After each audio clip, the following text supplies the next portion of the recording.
Dungeon Keeper and Stronghold, two iconic strategy games that, at first glance, couldn't be more different. One plunges you into the depths of a dungeon, managing monsters and mayhem. The other lifts you to the surface, putting you in charge of a medieval castle and its economy. But beneath the surface, both game series, I would argue, share striking similarities. Dungeon Keeper's innovative mechanics and philosophies laid a foundation that influenced countless games, including, I'd argue, the original Stronghold. Today we'll explore how Firefly Studios may have drawn inspiration from Dungeon Keeper to create its medieval masterpiece.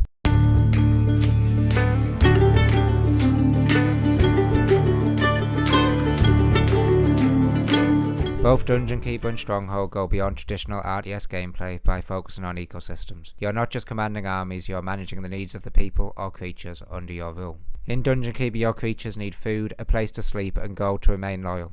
Fail to provide and they'll get angry and possibly rebel by becoming hero units and attacking your dungeon, or by leaving your dungeon via the nearest portal.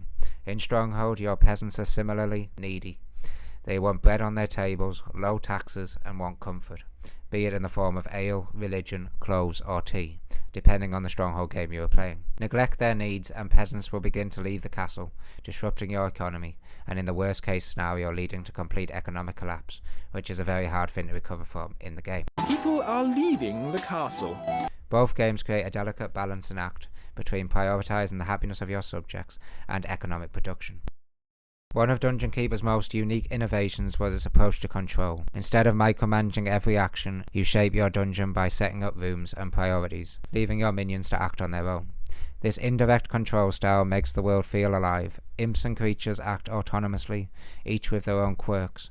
Imps prioritise digging out gold and expanding your dungeon, while creatures like warlocks will head straight to the library to research unless they're hungry or tired. Stronghold adopts a similar philosophy. You don't tell individual peasants what to do, instead you set up a framework for them to live and work. Build a wheat farm and a peasant will automatically become a farmer and start harvesting wheat. Add a bakery and another peasant will become a baker and begin producing bread without needing direct orders.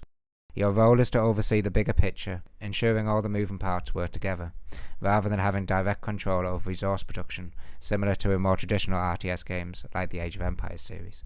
This hands-off approach creates a living, breathing world that feels dynamic and alive, something Dungeon Keeper pioneered years earlier. Dungeon Keeper is famous for its creative use of traps to defend your dungeon. From spike traps to rolling boulders, these devices turn your lair into a deadly maze for invading heroes. But these weren't just passive defences, they were tools of psychological warfare. A single well-placed trap could lure overconfident adventurers into your lair, only for them to meet their demise in a spectacularly satisfying way. Stronghold takes a more realistic approach to traps, but retains the same strategic depth. Instead of magical spikes, you're using medieval engineers, moats to block enemies' advances, pitch ditches to set them aflame, and oil smelters to rain boiling oil on unsuspecting troops. Both games reward creative thinking. In Dungeon Keeper, players often build elaborate corridors filled with traps to weaken enemies before they reach their creatures. In Stronghold, you can manipulate terrain and castle design to funnel attackers into deadly choke points, maximising the effectiveness of your defences. Both games also utilise the mechanics of wearing down your opponent, be it with various rooms and corridors filled with traps like in Dungeon Keeper, or with inner and outer walls to your castle or moats, giving traps and missiles more time to wear down your opponent. This shared focus on traps and dungeons or castle layout highlights how both games encourage players to think beyond brute force and prioritise long-term planning when it comes to strategy, over simply reacting to any situation. Dungeon Keeper's humour is legendary, from its sarcastic narrator to the quirky personalities of your creatures. It never took itself too seriously. In my view, Stronghold adopted this same philosophy, with its over-the-top voice work and outlandish statements reminiscent of a Monty Python sketch.